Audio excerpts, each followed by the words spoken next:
அப்படின்னா டே ஷீட் 4 தான் வந்து பார்க்க போறோம். ஓகேவா? சரி, ஓகே, பார்க்கலாம். செல்லின் உணவு தொழிற்சாலை என்று அழைக்கப்படுவது, செல்லின் உணவு தொழிற்சாலை என அழைக்கப்படுவது பசுங்கணிகம். நெக்ஸ்ட், யூகேரியட்டின் கட்டுப்பாட்டு மையம் என்று அழைக்கப்படுது, அதாவது யூகேரியட்டின் கட்டுப்பாட்டு மையம் என்று அழைக்கப்படுவது எது அப்படின்னு கேக்குறாங்க. So nucleus. ஓகேவா? தென் மனிதன் எத்தனை எலும்புகள், அதாவது மனிதனில் எத்தனை எலும்புகள் உள்ளது? சோ 206.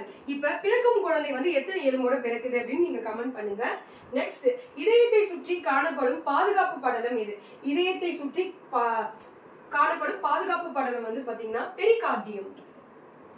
நெக்ஸ்ட், ரத்த அணுக்கள் எத்தனை வகைப்படும்? ரத்த அணுக்கள் வந்து பாத்தீங்கன்னா 3 வகைப்படும்.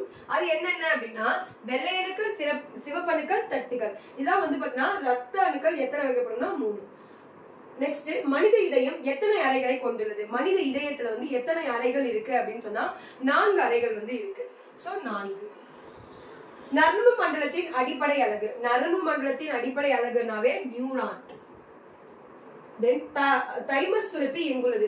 தைமஸ் சுரப்பி அப்படின்ற சுரப்பி வந்து எங்க இருக்கு அப்படின்னா மார்பு கூடுல வந்து இருக்கும். சோ தைமஸ் சுரப்பி மார்பு கூடு அப்படின்றது.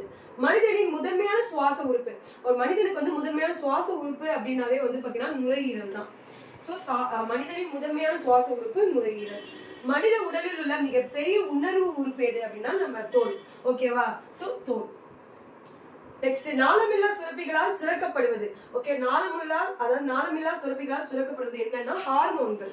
சோ ஹார்மோன்கள் தான் நாளமில்லா சுரப்பிகளால் சுரக்கப்படுது. நெக்ஸ்ட், மனித உடலில் எத்தனை வகையான ரத்த குழாய்கள் உள்ளன? மனித உடலில் எத்தனை வகையான ரத்த குழாய்கள் உள்ளன அப்படின்னு கேக்குறாங்க. அதுவும் எத்தனை அப்படின்னா 3. என்னன்னா தமனி, சிரை, தந்துகிகள் அப்படின்றது. ஓகே. நெக்ஸ்ட், மனித உடலில் நீளமான எலும்பு அப்படின்னா நம்ம எல்லாருக்குமே தெரியும் தொடை எலும்பு. அது என்ன சொல்லுவாங்கன்னா பீமர் அப்படின்னு சொல்லுவாங்க. செல்லின் ஆற்றல் நாணயம் என அழைக்கப்படுவது, செல்லின் ஆற்றல் நாணயம் என அழைக்கப்படுவது ஏடிபி. ஓகேவா? ஏடிபி அப்படின்றது. நெக்ஸ்ட், உற்பத்தியாளர்கள் என அழைக்கப்படுபவர் தாவரங்கள். சோ இது எல்லாமே வந்து பாத்தீங்கன்னா டே ஷீட் 4 வந்து பாக்குறோம். சோ ஒவ்வொரு நாளும் வந்து பாத்தீங்கன்னா ஒரு நிமிஷம் 2 மினிட்ஸ்ல வந்து பாத்தீங்கன்னா ஒரு 10 क्वेश्चन வந்து நம்ம ப்ரிப்பேர் பண்ணிட்டே இருக்கோம் அப்படின்னா நம்மளுடைய காம்படிட்டிவ் எக்ஸாம்க்கு ரொம்ப யூஸ்ஃபுல்லா இருக்கும். Thank you so much.